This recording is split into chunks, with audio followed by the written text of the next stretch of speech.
Imagine a superhero with the power of 1,000,000 exploding suns, a man who can move faster than light, regenerate from near-total physical destruction, manipulate matter at a molecular level, and go toe-to-toe with the Hulk at his absolute worst, and still win. A man whom Thor, one of the most powerful beings in the Marvel Universe, has called the most powerful mortal he has ever encountered. A man whom Reed Richards described as potentially the most powerful superhuman in recorded history. But this godlike entity is not a myth. He is Robert Reynolds, the man known as the Sentry. On paper, he should be Earth's ultimate protector. He can fly, regenerate, manipulate energy, survive almost anything, and fight beings that would overwhelm most of the Avengers. He is the kind of character who should make every crisis easier. But that is exactly the problem. Because the Sentry was never just powerful, he was unstable. This is not just a story about strength. It is about what happens when the strongest hero in the room is also the person least capable of controlling himself. So today, we're looking at the rise, collapse, and horror of the Sentry, Marvel's strongest hero who was completely insane.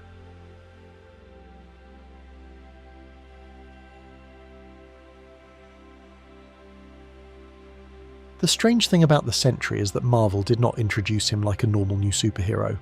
When Robert Reynolds appeared in the Sentry #1 in 2000, written by Paul Jenkins with art by Jay Lee, the idea was not simply, here is a new character joining the Marvel Universe. The idea was much stranger. The Sentry was presented as if he had always been there. He had been a major hero, had fought beside the Fantastic Four, had been known to Spider-Man, respected by the Avengers, and had been one of the most important heroes on Earth. That is what makes his introduction so interesting. The Sentry is not treated as a beginner discovering his powers. He is treated as a missing chapter of Marvel history, a hero so important that his absence creates a mystery. Robert Reynolds begins the story as a broken, ordinary-looking man. He is not heroic when we first see him. He is overweight, anxious, depressed, and living with memories that do not make sense. Then he begins to remember that he used to be someone else, the Sentry, a golden protector with unimaginable power. But when Robert starts reaching out to other heroes, the situation becomes even more disturbing. The people who should know him do not remember him at all. Reed Richards, the Fantastic Four, the Avengers, Spider-Man, and even the general public have no memory of one of Earth's greatest superheroes ever existing. At first, this feels like a conspiracy, but the truth is worse. The world forgot the Sentry because it had to. Robert Reynolds was connected to a dark opposite known as the Void, a destructive force tied directly to him. The Sentry was not just a hero with an enemy. He was a hero whose existence seemed to bring his enemy with him. That changes the entire meaning of the character. Most superheroes are remembered because of what they did. The Sentry had to be erased because of what he might unleash. And this is where the Superman comparison becomes important. Visually and conceptually, the Sentry feels like Marvel's version of Superman. He is bright, powerful, godlike, and almost impossibly strong. He represents the fantasy of a perfect protector, someone who can appear in the sky and save everyone. But Marvel twists that idea. Instead of asking what would happen if the strongest man alive was morally perfect, the Sentry asks what would happen if the strongest man alive could not trust his own mind. It is not only about power, it is about memory, identity, and danger. The Sentry's greatest weakness is not kryptonite. It is the fact that his own existence may be unsafe. Imagine being so powerful, so beloved, and so important that the safest thing you can do for humanity is disappear from its memory. That is the foundation of Robert Reynolds as a character.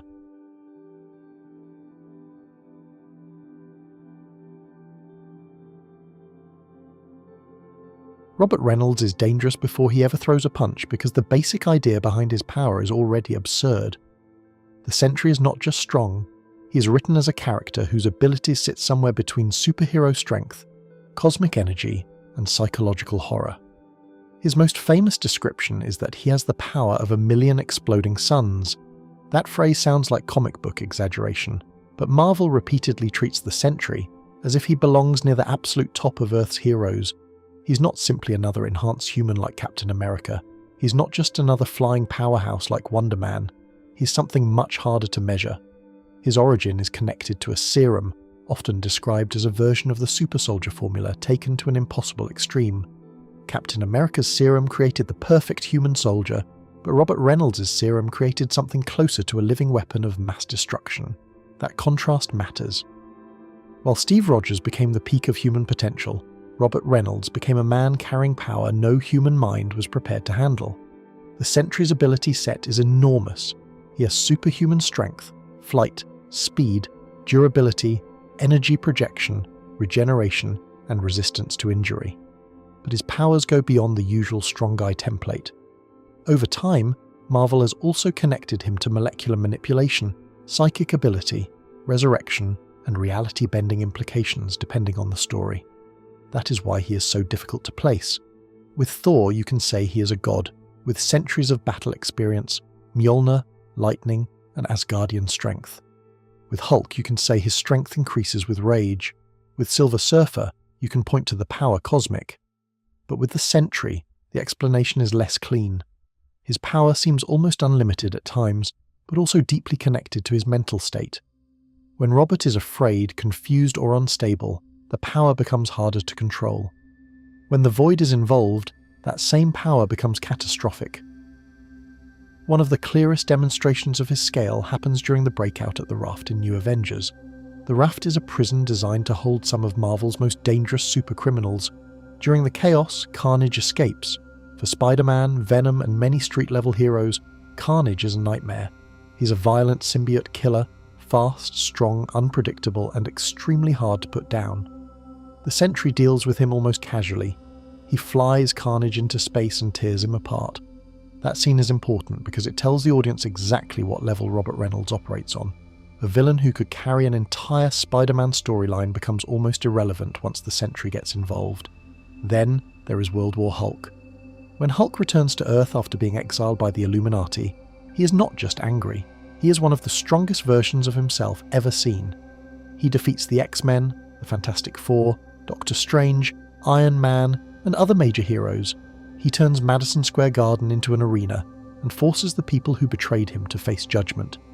At that point, the Sentry is treated as one of the final options. That says a lot about the Sentry. He can match one of the strongest Hulks ever. But his strength is not comforting. It is unstable. And every time he appears, the question is not only whether he can win. The question is what happens if he stops holding back.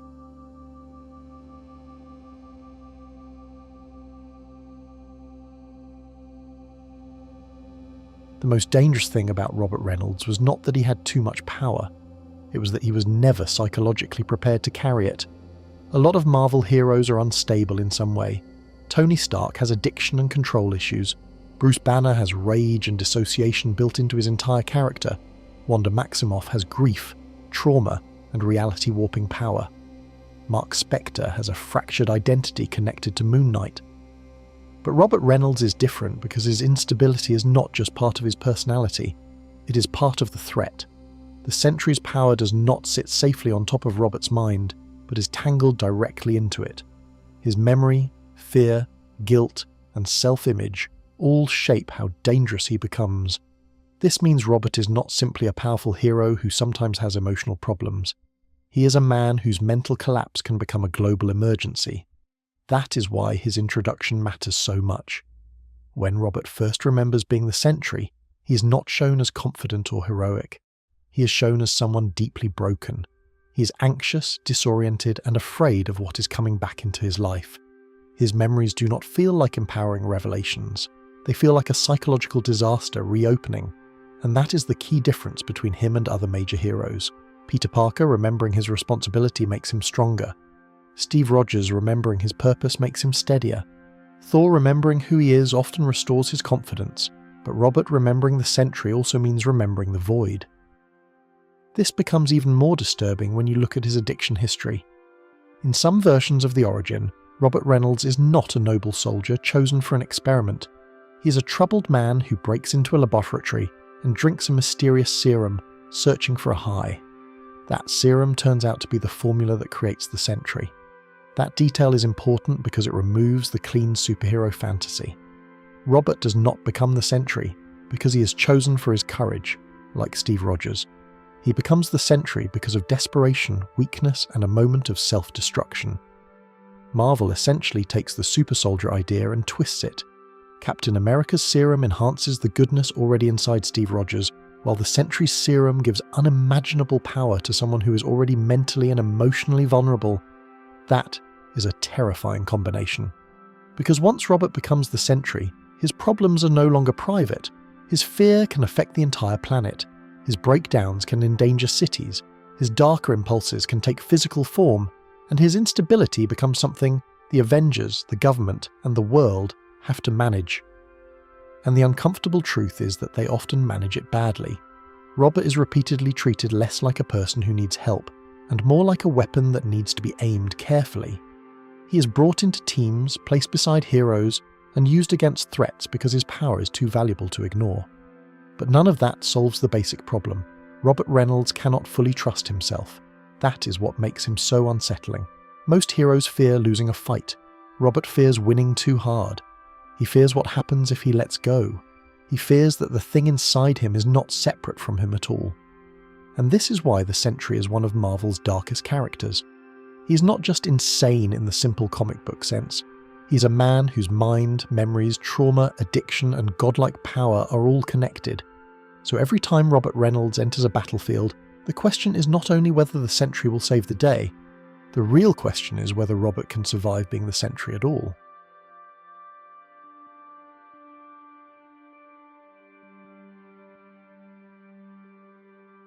Every version of the Sentry eventually runs into the same problem. Robert Reynolds does not just have enemies, he has an opposite. The Void is the dark force tied to the Sentry, and it is the reason Robert can never be treated like a normal superhero. Villains like Doctor Doom, Ultron, or Thanos exist outside the hero. They can be fought, imprisoned, escaped, or defeated. The Void is different because it is connected directly to Robert himself. And that connection is what makes the character so disturbing. The Void has been explained in different ways across different comics. Sometimes it feels like a separate entity. Sometimes it feels like a split personality. Sometimes it is treated as Robert's darker half. But the exact explanation matters less than the effect. Where the Sentry is bright, golden, and heroic, the Void is black, monstrous, and corrupting. It appears with tendrils, shadows, and a presence that feels less like a supervillain and more like a nightmare. It can attack physically, but it can also invade minds, spread fear, manipulate people, and break down resistance psychologically. That makes it more dangerous than a simple evil version of the Sentry. The Void is not just strong, it is intimate. It knows Robert because it is tied to him. It knows what he fears, what makes him weak, and how to turn his own mind against him. The original Sentry concept makes this even darker by suggesting that the Void's destruction balances the Sentry's heroism. The more good the Sentry does, the more the Void exists as the terrible consequence on the other side. That idea turns the superhero fantasy upside down. Usually when a hero saves people, the story treats it as a victory. But with the Sentry, every heroic act carries a question in the background. What is the cost? Who pays for it? And what does the Void become while the Sentry is trying to be good? This is why Robert's power can never feel completely safe. If the Sentry is one of the most powerful heroes on Earth, then the Void is one of the most dangerous threats on Earth. They are not separate scales, they are connected, and the stronger one appears, the more terrifying the other becomes. This also creates a problem that the Avengers can never fully solve. You cannot simply punch the Void and be done with it. You cannot lock it away like a normal criminal or treat it as just another monster from another dimension. Because stopping the Void often means stopping Robert, and helping Robert often risks bringing the Void closer to the surface. That is the impossible trap at the centre of the character. Robert wants to be a hero. He wants the Sentry to mean hope, rescue, and protection. But the Void makes his own heroism feel contaminated. It turns his powers into a warning sign. This is why the Sentry is more than just Marvel's answer to Superman. Superman's strength reassures people. The Sentry's strength makes people nervous. Because behind every golden rescue is the fear that the Shadow will return.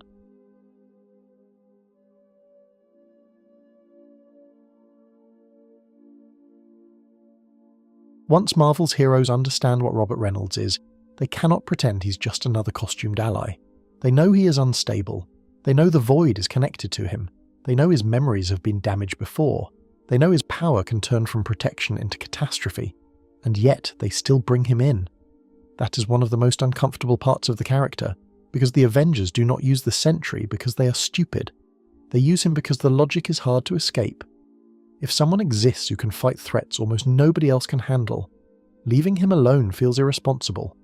If Earth is in danger, and Robert Reynolds might be the difference between survival and extinction, then someone will eventually decide the risk is worth taking. That is how the Sentry becomes a member of the New Avengers. After the Raft breakout, when dozens of dangerous supercriminals escape from prison, the Marvel Universe enters a period where the old Avengers structure has collapsed. Captain America, Iron Man, Luke Cage, Spider-Woman, Spider-Man, Wolverine and others come together to form a new version of the team, and Robert Reynolds is pulled into that orbit. But unlike Spider-Man or Luke Cage, Robert is not simply joining a superhero team. He is being reintroduced into the world after a massive psychological and supernatural erasure. His existence had already been removed from memory once because the danger surrounding him was too great. So bringing him back is not just recruitment, it is reopening a sealed disaster. The Avengers try to help him, but their help often comes with a practical motive. They want Robert stable because a stable Sentry is useful. He can defend the planet, intimidate enemies, stand beside the strongest heroes and change the balance of almost any fight. That creates a moral problem. Is Robert being supported as a person or managed as a weapon? Characters like Iron Man and Reed Richards are used to dealing with dangerous power through systems, plans and containment. Captain America is used to believing in the person behind the power. Doctor Strange understands forces that cannot be explained by normal science. But none of them ever finds a clean solution to Robert Reynolds. Because there is no clean solution. If they lock him away, they are imprisoning a man who wants to do good. If they let him act freely, they risk the void. And if they ask him to fight, they may be pushing him toward the exact state they fear. This is the kind of dilemma superhero teams usually try to avoid. The Avengers are built on the idea that powerful people can come together and protect the world. The Sentry challenges that idea because he proves that not every powerful person can safely be placed inside that structure. Still, they keep trying, and every time they do, it shows how desperate the superhero world can become. When the threat is big enough, principles bend, risks are accepted, warnings are ignored, and the unstable man becomes the final option. That is why the Avengers' relationship with the Sentry is so important. They did not create Robert's condition, nor did they create the void. But they helped normalize the idea that someone this broken could still be used, as long as he was powerful enough.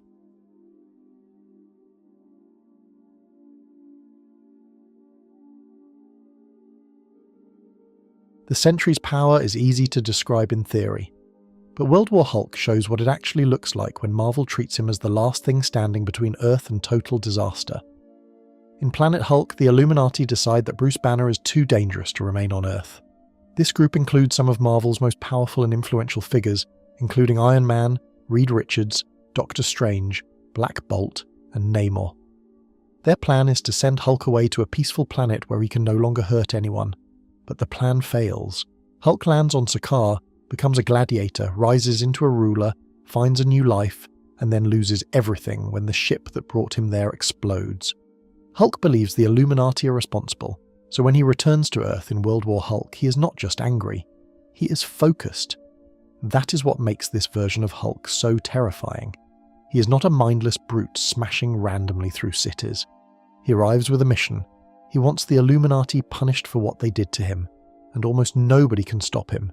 He defeats Black Bolt, or at least the figure believed to be Black Bolt at the time.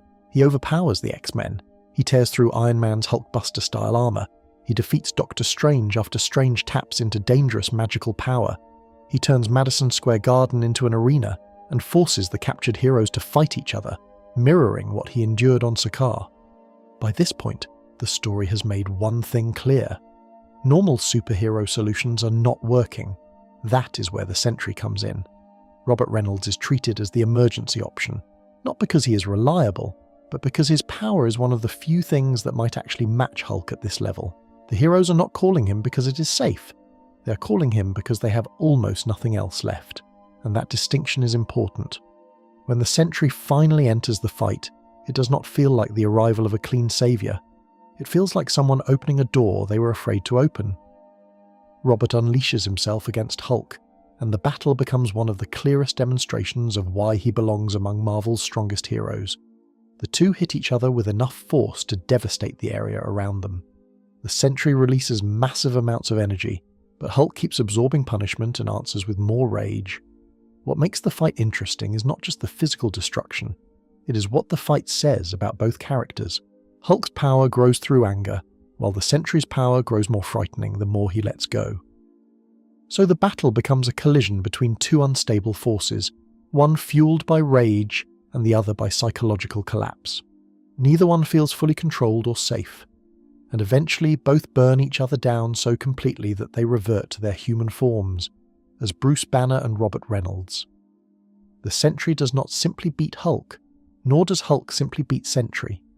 The fight ends with both men stripped back to the fragile human beings underneath the power. World War Hulk is such an important Sentry moment because it proves Robert can stand against one of the most dangerous versions of Hulk ever seen. But it also proves that using him is less a solution and more of a gamble. The Sentry can match Marvel's strongest physical force, but only by unleashing a level of power that looks almost as dangerous as the threat he's supposed to stop.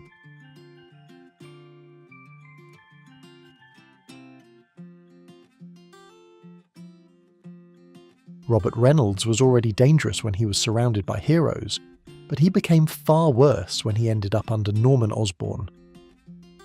This happens during Dark Reign, one of the strangest political periods in modern Marvel Comics. After Secret Invasion, Norman Osborn becomes a public hero because he kills the Skrull Queen on live television. Instead of being treated as the Green Goblin, a former Spider-Man villain with a long history of murder and instability, he is rewarded with power, and that's when Norman Osborn becomes one of the most powerful men in America. But he did not control the Marvel Universe in a clean and trustworthy way. Instead, the Marvel Universe was gripped by a manipulative, unstable man who understood publicity, fear, and power better than almost anyone. Then he creates the Dark Avengers. The team is basically a public relations trick. Villains and morally compromised figures are placed inside heroic identities. Bullseye becomes Hawkeye, McGargan's Venom becomes Spider-Man, Daken takes the Wolverine role, Moonstone becomes Ms. Marvel, Norman himself wears Iron Man-style armour and becomes the Iron Patriot. And at the centre of this fake Avengers team is the Sentry. Norman does not treat Robert like a patient. He treats him like a weapon. That is what makes this period so disturbing. Norman understands something that other heroes often avoid saying directly. The Sentry is useful because he is unstable. Robert is scared, dependent, emotionally fragile, and desperate for guidance. A better person might see that and try to protect him. But Norman sees that as leverage. He knows Robert needs someone to tell him what is real. He knows Robert fears the void, and he knows Robert wants to believe he can still be a hero. So Norman positions himself as the one person who can keep him focused. But that focus is not healing. It is control.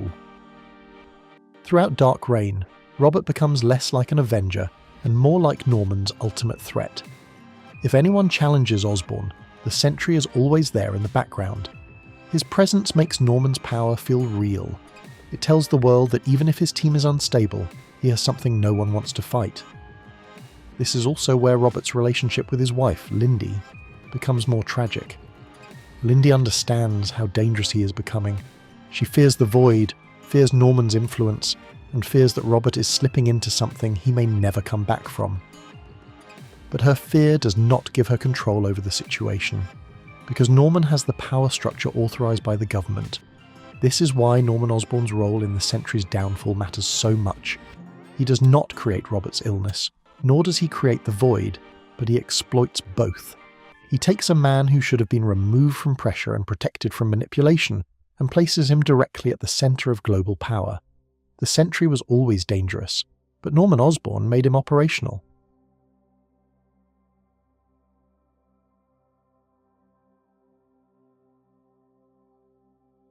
The moment the Sentry becomes impossible to contain happens during Siege. By this point, Norman Osborn is already losing control. His power after Secret Invasion was built on fear, propaganda, and the illusion that he could protect the world better than the real heroes. But Dark Reign could not last forever, because Norman's entire system depended on unstable people. pretending to be symbols of order. Siege is where that illusion collapses, and the target is Asgard. At this point in Marvel Comics, Asgard is not floating somewhere unreachable in myth. It has been brought to Earth, hovering near Broxton, Oklahoma. That detail is important because it turns the attack into something both mythological and political. Norman is not invading some distant realm. He is launching a military-style assault on a kingdom of gods sitting on American soil. To justify the attack, Norman uses an incident involving Volstagg, one of Thor's closest Asgardian allies. After a disaster is blamed on the Asgardians, Norman uses it as the excuse he needs to move against them. The invasion is framed like a security operation, but really it is Norman trying to prove that no one is above his authority. And of course, he brings the Sentry. At first, Robert is still functioning as Norman's ultimate weapon. He is the one person on the battlefield who can make even gods nervous. The Dark Avengers, Hammer, and Norman's forces can create chaos, but the Sentry changes the scale of the battle completely. Then comes one of his most infamous moments. Ares, the Greek god of war, realizes Norman has lied to him and turns against the invasion. This should be a major problem for Osborn. Ares is not just another fighter. He's a god built for violence, combat, and war itself. But Norman orders the Sentry to stop him, and Robert does more than stop him. He tears Ares apart. That scene is shocking because it shows just how far above normal physical power the Sentry can go. Ares is powerful enough to stand among gods and Avengers, yet against the Sentry, he is destroyed in one of the most brutal deaths of the event. But that is also the point where the situation becomes much worse. Robert is no longer just fighting, he is unraveling. The void begins to take over, and the battle stops being about Norman Osborn versus Asgard. It becomes about whether anyone can survive what Robert Reynolds is becoming. The golden hero disappears beneath the shadow. His power loses its heroic shape and becomes something monstrous. Then Asgard itself falls. The Sentry does not just defeat an enemy, he helps bring down the home of the gods. A place tied to Thor, Odin, myth, and divine power is physically destroyed because Robert finally breaks beyond control. This is the payoff to every warning that came before: the erased memories, the fear of the void, the Avengers' uncertainty, and Norman's manipulation. All of it leads here. Siege proves that the Sentry was never just a powerful hero with emotional problems. He was a crisis waiting for the wrong person to push him too far, and Norman Osborn pushed him exactly there.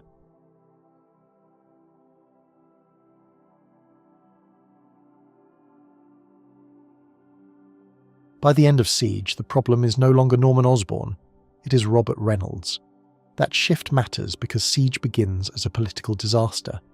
Norman abuses his authority, invades Asgard, manipulates public fear, and turns his fake Avengers into a weapon of government power. But once the Sentry loses control, all of that becomes secondary. Norman may have started the war, but the void becomes the thing that has to be stopped. After killing Ares and helping bring Asgard down, Robert is no longer functioning as the golden hero the world once believed in. The void has taken over so completely that the heroes are not fighting an unstable teammate anymore. They are facing a being powerful enough to threaten everyone still standing, and that is what makes the ending so grim. This is not a villain like Ultron who was built wrong. This is not Thanos who chooses mass murder through ideology. And this is not Red Skull, Carnage, or Doctor Doom. This is an Avenger. Robert Reynolds had fought beside the heroes. He had been treated as one of Earth's protectors. For all his instability, there were still people who believed the Sentry could be saved, managed, or brought back from the edge. But during Siege, that belief finally collapses, and Thor becomes the one forced to act. That is important because Thor is one of the few heroes who can even stand in this kind of confrontation. He understands godlike power, monsters, and responsibility on a scale most heroes never touch. And after everything the Sentry has done, Thor still does not treat the moment like a simple victory, because Robert asks to die. That detail changes the whole scene. If Thor simply killed the Sentry in battle, it would be another superhero defeating a dangerous enemy. But Robert's request makes it tragic. Somewhere inside the chaos, he knows he cannot control what he has become. He understands that if the void remains active, more people will die. So Thor grants him the death he asks for. Then he carries Robert's body into the sun. It is one of the darkest images in the Sentry's history. A hero associated with light, solar power, and impossible brightness is taken into the very thing his mythology resembles. But it does not feel glorious. It feels like disposal, mourning, and mercy all at once. The Avengers survive. Asgard's fall is answered, and Norman Osborn's regime collapses, but none of it feels clean. Because the heroes did not just stop an enemy, they lost someone they had tried to use, trust, fear, and save at different points. The Sentry's death exposes the failure behind all of those choices. They could not heal him, could not control him, nor could they contain the void. In the end, they could only end the threat. That is why this moment matters so much to Robert Reynolds as a character. It proves that his story was never just about being powerful. If power were the only issue, then the solution would have been training, discipline, or stronger leadership. Robert's problem was deeper than that. The Sentry is power without stability, while the Void is damage without limits. And Thor's final act shows the terrible answer Marvel eventually reached.